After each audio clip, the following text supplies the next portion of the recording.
Hoy comenzaremos la quinta unidad que se refiere a la fisiología respiratoria.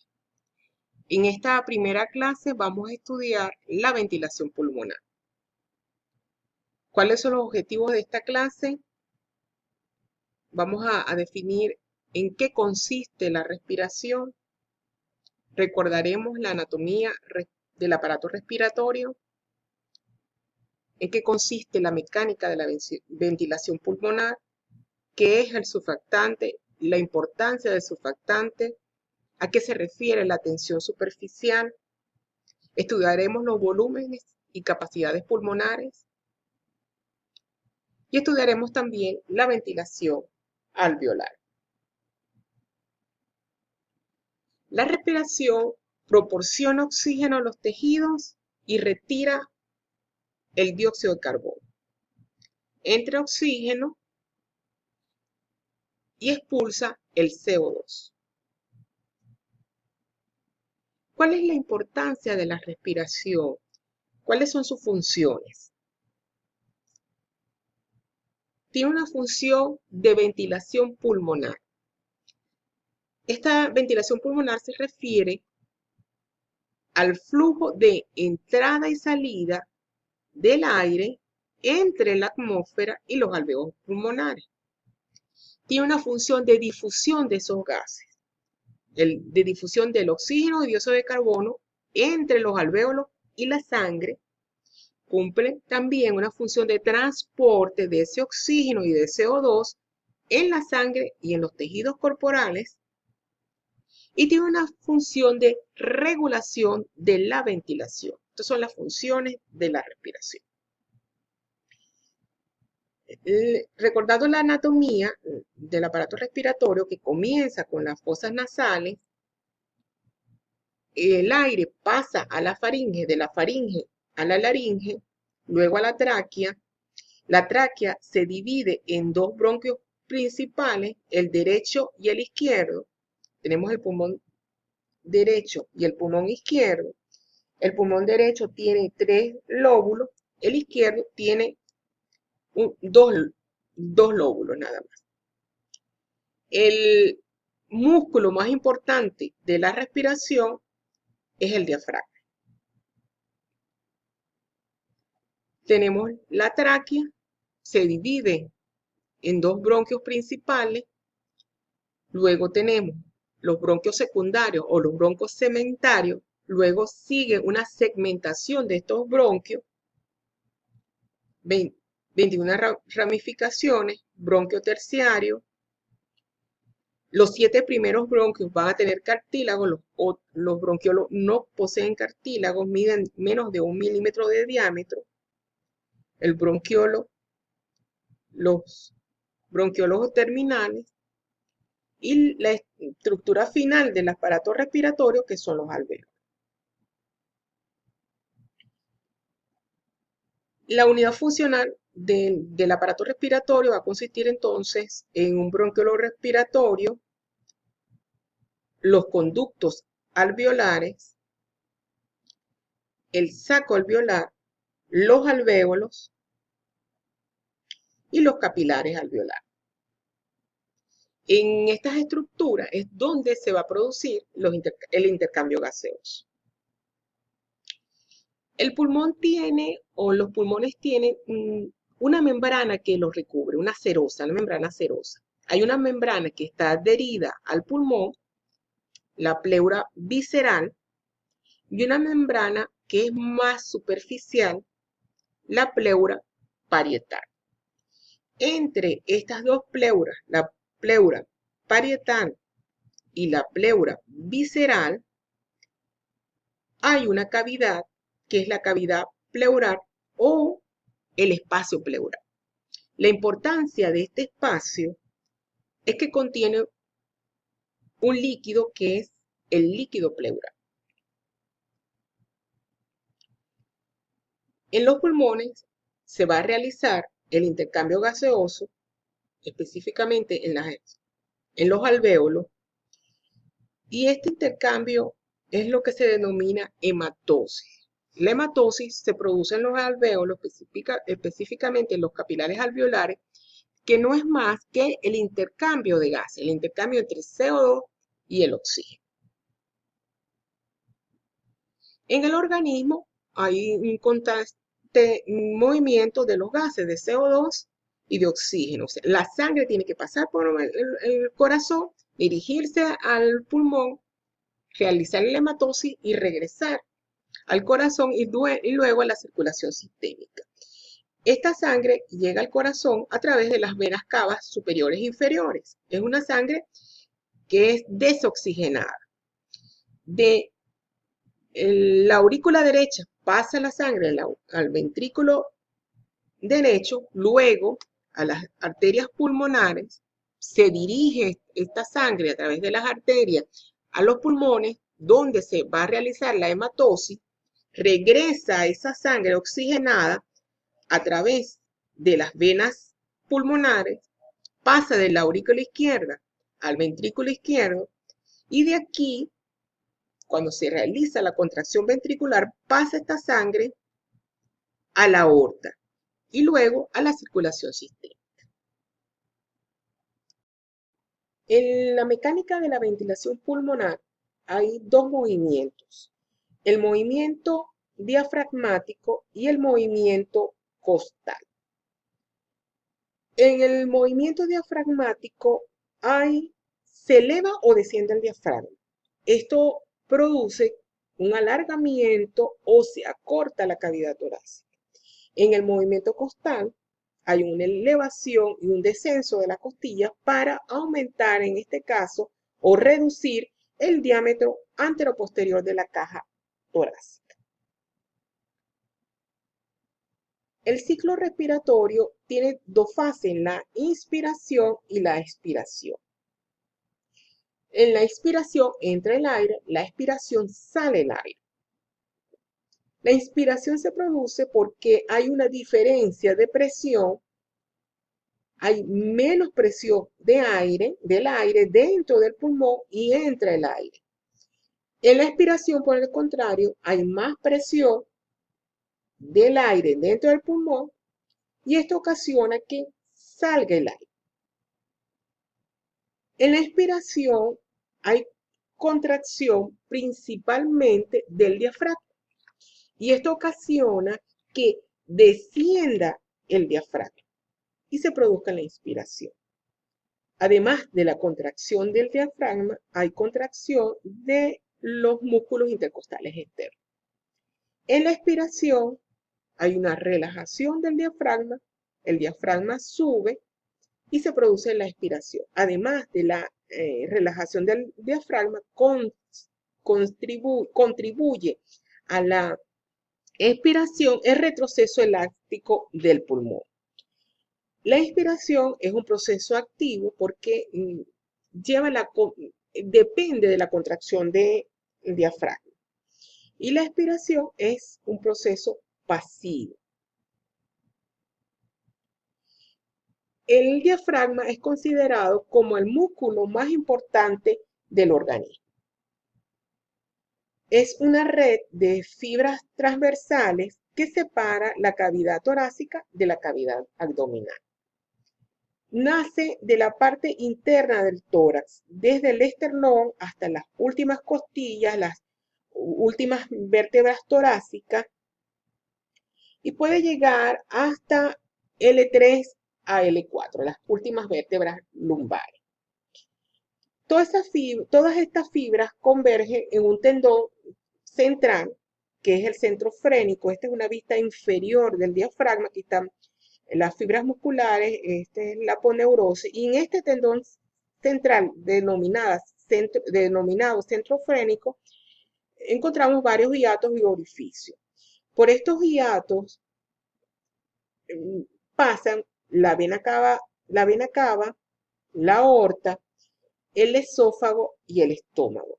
Es importante la relación que tiene el diafragma con sus estructuras vecinas, con estos hiatos.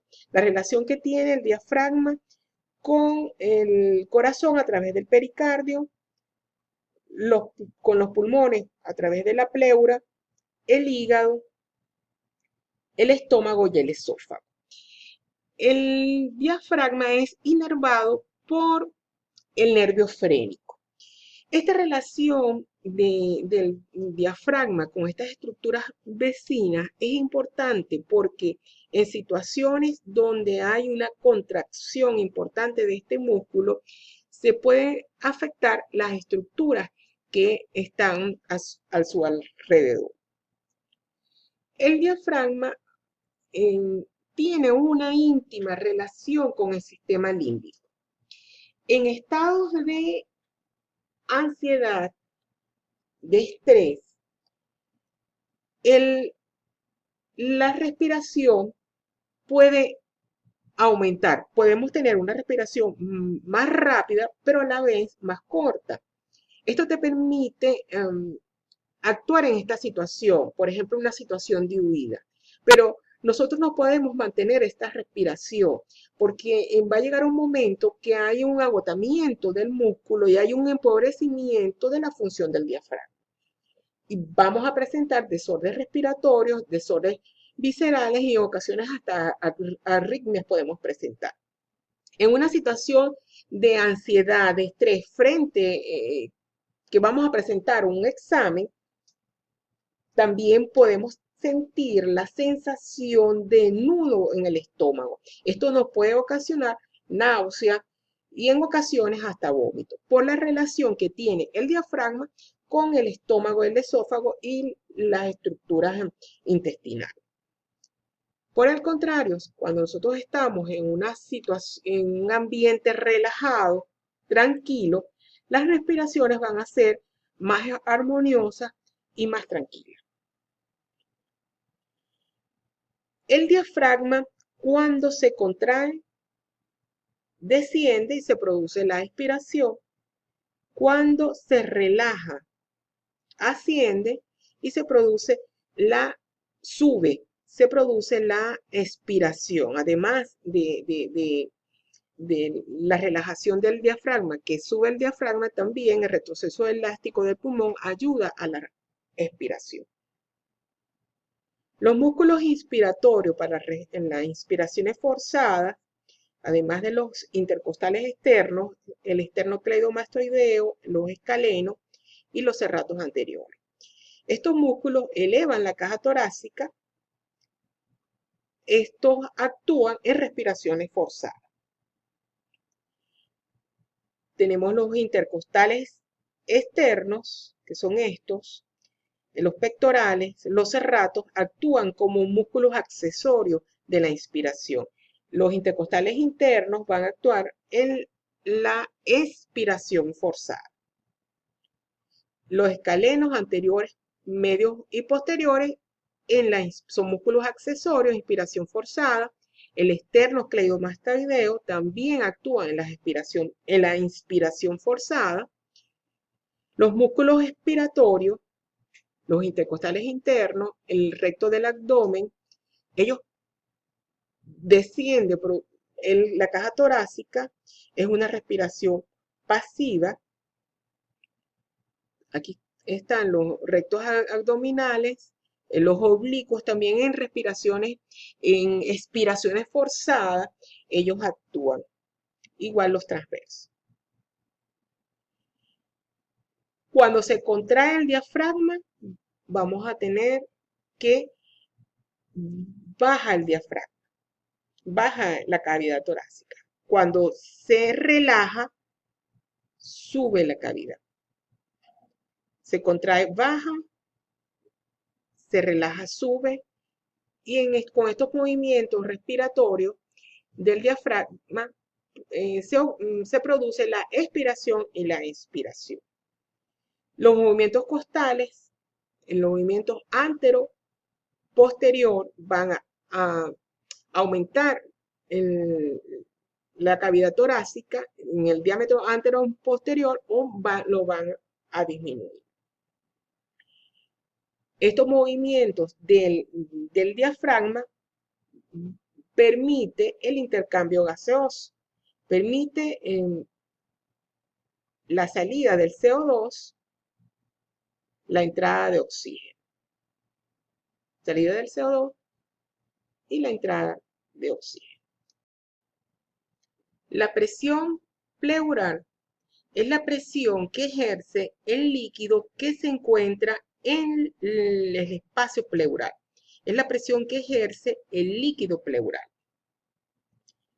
Durante la inspiración, esta presión pleural es de menos 7,5 centímetros de agua. Durante la expiración es más positiva, es menos 5 centímetros de agua. La presión alveolar es la presión que hay dentro del alvéolo.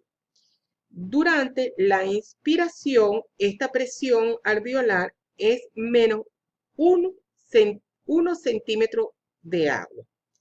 Durante la expiración, esta presión alveolar es mayor, es más positiva, es más 1 centímetro de agua.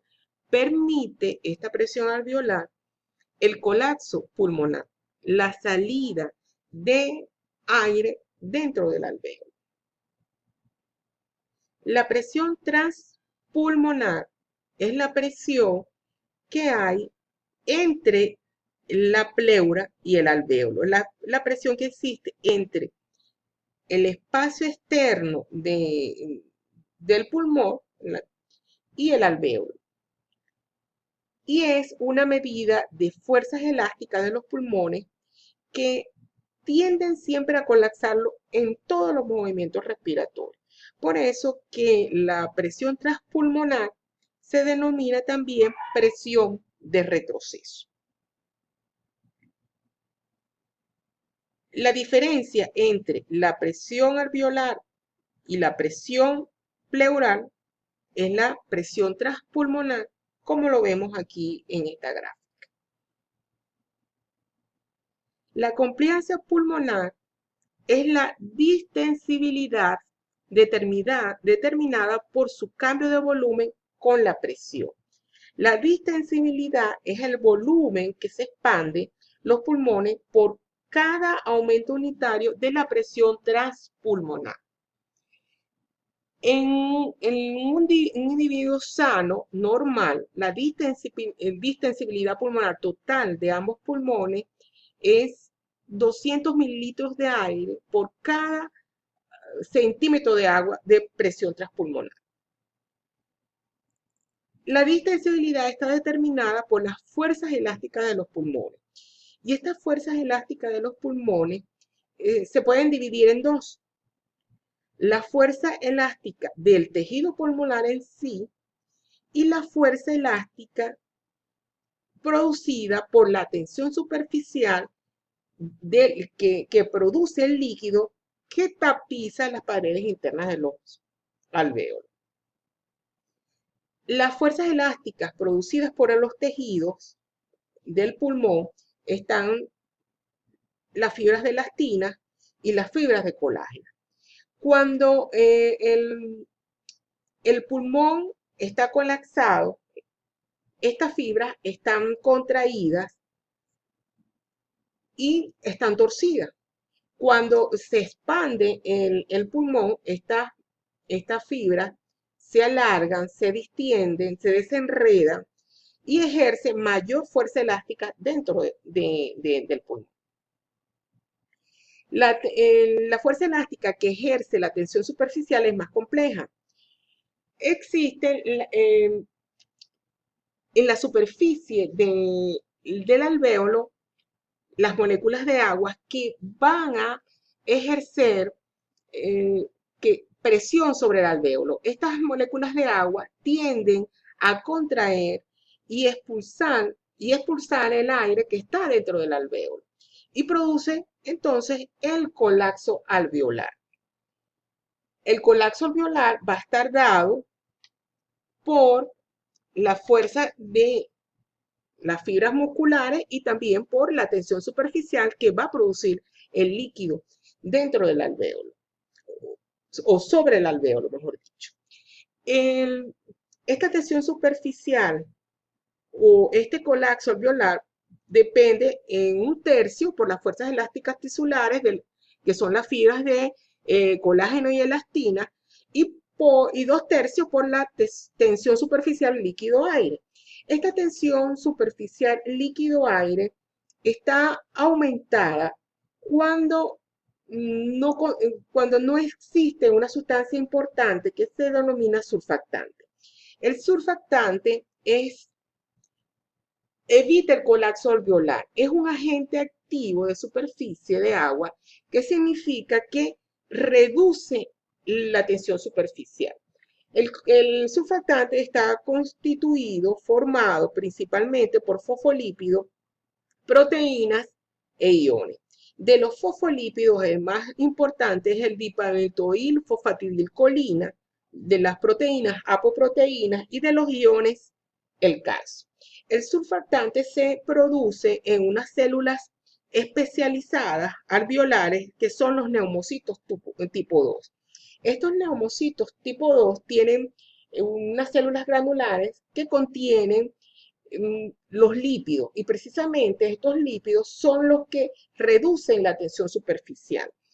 En la vida intrauterina, estas células especializadas comienzan a formarse y comienzan a producir el surfactante después de las 24 semanas de gestación.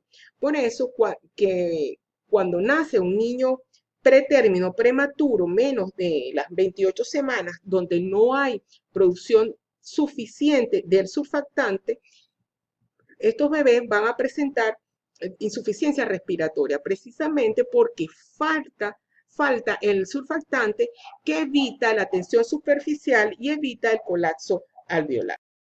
Relación entre el radio alveolar y la tensión superficial. Cuando ocurre una obstrucción en los conductos alveolares, hay un aumento de la tensión superficial, hay un aumento de la presión alveolar, ocasionando un colapso del alvéolo. Esta obstrucción es ocasionada o puede ser ocasionada por sangre, por líquido, por moco, aumentando la presión dentro del alvéolo, provocando el colapso alveolar. Esto es uno de los mecanismos fisiopatológicos que explica la telectasia.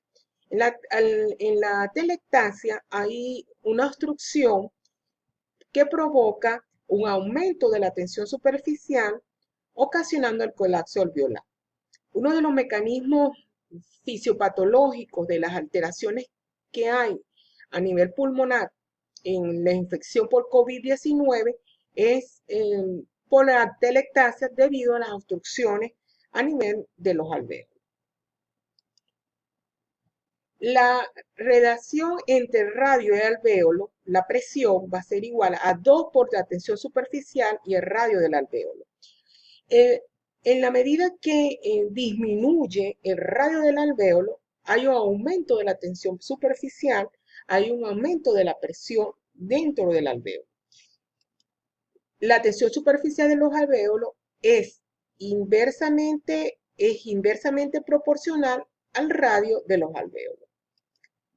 A menor radio del alvéolo hay mayor presión alveolar. Los volúmenes y capacidades. El volumen corriente es el volumen de aire que se inspira o se expira en cada respiración normal y tiene un valor de 500 ml. El volumen de reserva inspiratoria es el volumen adicional de aire que se puede inspirar desde un volumen corriente normal. Es lo máximo que nosotros podemos inspirar. Lo máximo que nosotros inspiramos de aire es el volumen de reserva inspiratoria. Y eso es igual a 3000. El volumen de reserva expiratoria es el volumen adicional máximo que podemos expirar mediante una expiración forzada después del final de una expiración a un volumen corriente normal. Es decir, es lo máximo que nosotros podemos expirar. Lo máximo que nosotros podemos sacar de aire en los pulmones. Eso es 1100. El volumen residual es el volumen de aire que queda en los pulmones después de una expiración forzada. Por más que nosotros intentemos sacar todo el aire del pulmón, esto no es posible, porque aquí actúan los surfactantes, el surfactante que evita que se colapse el pulmón. Por más que nosotros intentemos sacar todo el aire, siempre va a quedar aire dentro del pulmón. Y esto tiene un volumen de 1200. Las capacidades respiratorias, tenemos la capacidad inspiratoria, es la cantidad de aire que una persona puede inspirar comenzando en el nivel inspiratorio normal y distendiendo los pulmones hasta su máxima cantidad o hasta su máxima capacidad. Es igual al volumen corriente más el volumen de reserva inspiratoria. El volumen corriente es 500 y el volumen de reserva inspiratoria es 3000. Y esto nos da un total de 3500. Entonces, la capacidad inspiratoria es 3500.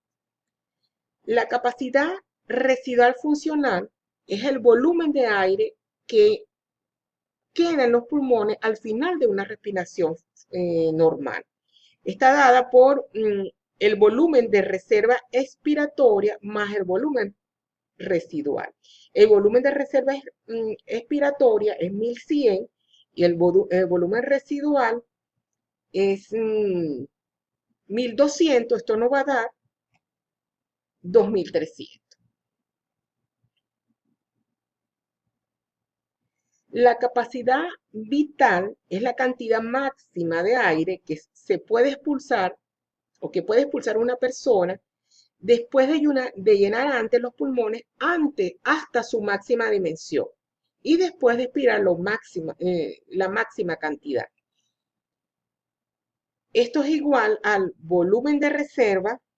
Esto es igual al volumen de reserva inspiratoria más el volumen corriente más el volumen de reserva expiratoria. El volumen de reserva inspiratoria es 3000, el volumen de corriente es 500 y el volumen de reserva expiratoria es 1100. Esto nos da un total de 4600, es la capacidad vital. La capacidad pulmonar total es el volumen máximo de expansión de los pulmones con el máximo esfuerzo posible. Es igual a la capacidad vital más el volumen residual. La capacidad vital es 4600 y el volumen residual es 1200. Esto nos va a dar 5800. En esta gráfica tenemos las capacidades y los volúmenes. El volumen corriente es lo que nosotros inspiramos y expiramos normalmente, que es 500. El volumen de reserva inspiratoria es lo que inspiramos profundamente. El volumen de reserva expiratoria es lo que expiramos en una expiración forzada, lo máximo que podemos expirar. Aquí hay un error, no es volumen de reserva inspiratoria, sino volumen de reserva expiratoria. Entonces tenemos volumen de reserva inspiratoria, lo que inspiramos, lo máximo, y volumen de reserva expiratoria, lo máximo que podemos sacar de los pulmones. La capacidad inspiratoria incluye el volumen de reserva inspiratoria, lo máximo que inspiramos, más el volumen corriente. La capacidad vital incluye lo máximo que inspiramos, lo máximo que expiramos, más el volumen corriente. La capacidad pulmonar total es toda la capacidad de aire que podemos tener en los pulmones, que es 5800, y el volumen residual es lo que queda lo que puede quedar en los pulmones después de una expiración forzada, que es 1200. El volumen respiratorio minuto es la cantidad total de aire nuevo que pasa hacia las vías respiratorias en cada minuto. Si nosotros sabemos que la frecuencia respiratoria normal son 12 respiraciones por minuto y la cantidad de aire que pasa en cada respiración, el volumen corriente es 500, el volumen respiratorio por minuto sería 6.000 milímetros por minuto. Es la cantidad de aire que pasa por minuto. En condiciones normales, entra el aire a través de las vías respiratorias, pero de ese volumen corriente que pasa, estos 500 ml que pasa a las vías respiratorias, solo llega a los alvéolos, o mejor dicho, solo realiza intercambio gaseoso, hematosis en los alvéolos 350. Es decir, que queda en la laringe, en la tráquea, en los bronquios, los bronquiolos, una cantidad de aire que no realiza hematosis. Ese espacio o esa cantidad de aire que no realiza hematosis es lo que se denomina espacio muerto.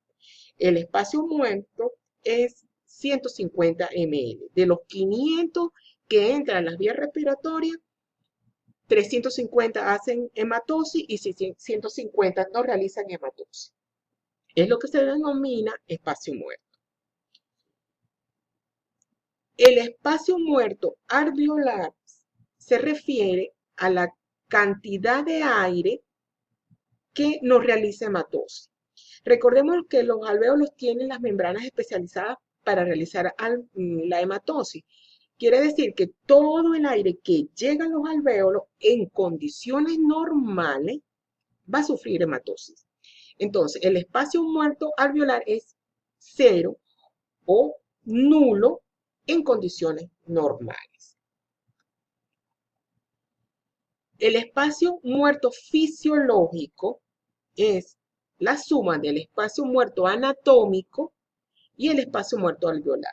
El espacio muerto anatómico dijimos que era 150 ml y el espacio muerto alveolar es 0. Entonces, el espacio muerto fisiológico en condiciones normales sin patología es 150 ml. La ventilación alveolar, tenemos en el volumen respiratorio por minuto normal, habíamos dicho que era 6.000, porque es la cantidad de aire que entra. Por la cantidad de volumen respiratorio normal. El volumen corriente es 500, pero de ese volumen corriente tenemos un espacio muerto que es 150. Entonces, si restamos el volumen corriente menos el espacio muerto fisiológico, serían 350. La frecuencia respiratoria normal es 12. Entonces, 350 por 12 nos va a dar la ventilación alveolar normal es 4.200. Es decir, de estos 6.000 que llegan por minuto, solo realizan hematosis 4.200. La ventilación alveolar es 4.200 por minuto. El reto de las vías respiratorias es mantenerse abierta y así permitir el paso del aire. La tráquea y los bronquios poseen cartílago y estos cartílagos le permiten mantener cierta rigidez y así evitar el colapso de estas estructuras. Pero en la medida que comienza la segmentación del árbol bronquial, desaparecen los cartílagos. Las paredes de los bronquiolos están constituidas por músculo liso, a excepción del bronquiolo terminal, que está formado por epitelio pulmonar, tejido fibroso y algunas fibras musculares. Este músculo liso que recubre las paredes de los bronquiolos tiene receptores beta-adrenérgicos. Y cuando son estimulados estos receptores, se produce constricción o relajación del bronquiolo. El control de los bronquiolos por la fibra simpática es relativamente débil porque son pocas fibras que llegan a la región terminal. Sin embargo, el árbol bronquial está muy expuesto a la adrenalina y a la noradrenalina, que se libera hacia la sangre por estimulación simpática, pero de la médula suprarrenal. Estas dos hormonas, en especial la adrenalina, que tiene mayor afinidad por los receptores beta, producen broncodilatación. La estimulación parasimpática de los bronquiolos es más directa porque se realiza a través del nervio vago y el nervio vago sí tiene terminaciones que llegan a la parte final del árbol bronquial. Al estimular al sistema simpático, se produce liberación de acetilcolina. La acetilcolina induce broncoconstricción. Si estimulamos el sistema simpático, liberación de adrenalina, no la adrenalina, que son beta-adrenérgicos, broncodilatación. Si estimulamos al parasimpático, liberación de acetilcolina, que produce broncoconstricción. Cuando hay reacciones alérgicas, a través de los mastocitos hay liberación de histamina y sustancias de reacción lenta de la anafilaxis. Estas sustancias también estimulan al parasimpático, produciendo broncoconstricción. De igual forma, el cigarrillo, el humo, estimula el sistema parasimpático, produciendo broncoconstricción. El epitelio del aparato respiratorio es un epitelio cilíndrico, ciliado, pseudoestratificado con células caliciformes. Estas células caliciformes es de vital importancia porque ellas producen moco. Y este moco no solamente permite mantener la humedad de las vías respiratorias, sino también que captan partículas. Y estas partículas, junto con los cilios, van a ser expulsadas del sistema respiratorio. El movimiento ciliar es un movimiento anterógrado y retrógrado. Va a depender dónde se encuentren las partículas. Si las partículas están en las vías respiratorias superiores, el movimiento ciliar es hacia abajo para llevar a esas partículas a la orofaringe, donde van a ser deglutidas o van a ser expulsadas a través de la saliva. Si las partículas quedan en el sistema respiratorio inferior, el movimiento ciliar es hacia arriba porque la finalidad es llevarla al sistema, a la orofaringe. Entonces, los cilios van a tener movimientos anterógrados y movimientos retrógrados. El estornudo y la tos se va a producir según dónde se encuentra la irritación. Si tenemos una irritación en las vías aéreas superiores, se produce el estornudo. Si la irritación es en las vías aéreas inferiores, se produce la tos. El estornudo y la tos son fenómenos de limpieza. Son fenómenos de protección del sistema respiratorio.